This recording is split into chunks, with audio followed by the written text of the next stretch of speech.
ఓ వ్యక్తి టీచర్. తనకు చట్టాలు రూల్స్ అంటే చాలా గౌరవం. ఎందుకంటే క్లాస్ రూమ్లో పిల్లలకు వాటిని బోధించే అతడే ఫాలో కాకపోవటం సరికాదని ఆ టీచర్ అభిప్రాయం. దీంతో ఓ సిటిజన్ పాటించాల్సిన నిబంధనలన్నీ అతడు తూచా తప్పకుండా పాటిస్తాడు. అదేవిధంగా ట్రాఫిక్ రూల్స్ కూడా స్ట్రిక్ట్గా ఫాలో అవుతాడు. కారులో ప్రయాణించేటప్పుడు తప్పకుండా సీట్ బెల్ట్ ధరిస్తాడు. అయినా కానీ అతనికి ట్రాఫిక్ పోలీసులు ఫైన్ వేశారు. అది ఎందుకో తెలుసా?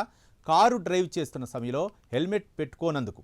ఇక దీంతో చిర్రెత్తిన అతడు ఏం చేశాడో తెలిస్తే షాక్ అవ్వాల్సిందే. ప్రస్తుతం ఓ వీడియో సోషల్ మీడియాలో బాగా వైరల్ అవుతుంది. అందులో ఓ వ్యక్తి హెల్మెట్ పెట్టుకొని కారు డ్రైవ్ చేస్తున్నాడు. అతన్ని అందరూ వింతగా చూస్తుండగా మీడియా వాళ్ళు ఇదేంటి హెల్మెట్ పెట్టుకొని కారు డ్రైవ్ చేయటం ఏంటని ప్రశ్నించారు. దీనికి అతడు ఇచ్చిన సమాధానాన్ని చూసి వాళ్లకు దిమ్మ తిరిగింది. అయితే అసలేం జరిగిందంటే కారు డ్రైవ్ చేస్తున్నప్పుడు ఆ వ్యక్తి హెల్మెట్ ధరించినందుకు ట్రాఫిక్ పోలీసులు జరిమానా విధించారట. ఇది చూసి అతడు షాక్ అయ్యాడు. ఈ నేపథ్యంలో ఆనాటి నుంచి హెల్మెట్ ధరించి కారు డ్రైవింగ్ చేయడం మొదలుపెట్టాడు. ఉత్తరప్రదేశ్లోని ఆగ్రా జిల్లాలో ఈ సంఘటన చోటు చేసుకోగా టీచర్ గుల్షన్ హెల్మెట్ ధరించి కారు నడుపుతూ కనిపించాడు. మీడియా ఆరా తీగా అసలు విషయం చెప్పాడు. తాను ఎప్పుడూ సీట్ బెల్ట్ ధరించి కారు డ్రైవ్ చేస్తానని తెలిపాడు. అయితే హెల్మెట్ ధరించినందుకు నవంబర్ 26న ట్రాఫిక్ పోలీసులు 1100 రూపాయలు జరిమానా విధించినట్లు చెప్పాడు. కాగా వృత్తిరీత్యా ఉపాధ్యాయుడైన తాను చట్టాన్ని గౌరవించే పౌరుడినని గుల్షన్ తెలిపాడు. తనకు జరిమానా విధించినప్పటి నుంచి కారు డ్రైవింగ్ చేస్తున్నప్పుడు హెల్మెట్ ధరిస్తున్నానని చెప్పాడు. భవిష్యత్తులో కూడా చలాన్ నుంచి తప్పించుకునేందుకు హెల్మెట్ ధరించే కారు నడుపుతానని స్పష్టం చేశాడు.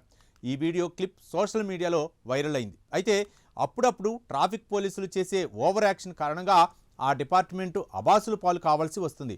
కొన్నిసార్లు వాహనదారులు తమ రివెంజ్ చూపించే విధానం ఇలానే ఉంటుంది. ఇక ఇలా ఉంటే కొన్ని రోజుల క్రితం ఓ యువకుడు మహారాష్ట్రలో 2 ట్రాఫిక్ పోలీసులకు చుక్కలు చూపించాడు. హెల్మెట్ లేకుండా బైక్పై ప్రయాణించినందుకు తనకు 1000 రూపాయలు ఫైన్ వేశారన్న కోపంతో ఉన్న ఆ యువకుడికి ఆ ట్రాఫిక్ పోలీసులు అడ్డంగా దొరికిపోయారు. నెంబర్ ప్లేట్ సరిగా లేని స్కూటర్పై ప్రయాణిస్తున్న ట్రాఫిక్ పోలీసులను వెంటాడి పట్టుకుని డబుల్ ఫైన్ విధించేలా చేశాడు. ట్రాఫిక్ పోలీసులు వెళ్తున్న స్కూటర్ను పరిగెత్తుకెళ్లి వెనక నుంచి పట్టుకుని ఆపేశాడు. చచ్చినట్టు స్కూటర్ ఆపిన ట్రాఫిక్ పోలీసులు ఏంటేదంటూ యువకుడిని దబాయించారు. దాంతో యువకుడు చెప్పిన విషయం విని కంగు తిన్నారు. ముంబైలో జరిగిన ఈ ఘటనకు సంబంధించిన వీడియో అప్పట్లో సోషల్ మీడియాలో బాగా వైరల్ అయింది. ఆ యువకుడి ధైర్యానికి నెటిజన్లు హ్యాట్సప్ అంటూ కామెంట్లు పెడుతున్నారు. వైరల్గా మారిన ఈ వీడియోపై డిప్యూటీ ట్రాఫిక్ కమిషనర్ స్పందించారు. విధుల్లో ఉన్న ట్రాఫిక్ సిబ్బందిని అలా ప్రమాదకరంగా ఆపటం, గొడవ పడటం సరికాదన్నారు. ఓ ఫోటో తీసి ఆన్లైన్లో ఫిర్యాదు చేస్తే సరిపోతుందని హితవు పలికారు. మొత్తానికి ట్రాఫిక్ చలాన్ల భయంతో సెట్ అయ్యే వాహనదారులు తమతో అన్యాయాన్ని మాత్రం సహించడానికి సిద్ధంగా ఉండరని ఈ ఉదంతాలు రుజువు చేస్తున్నాయి.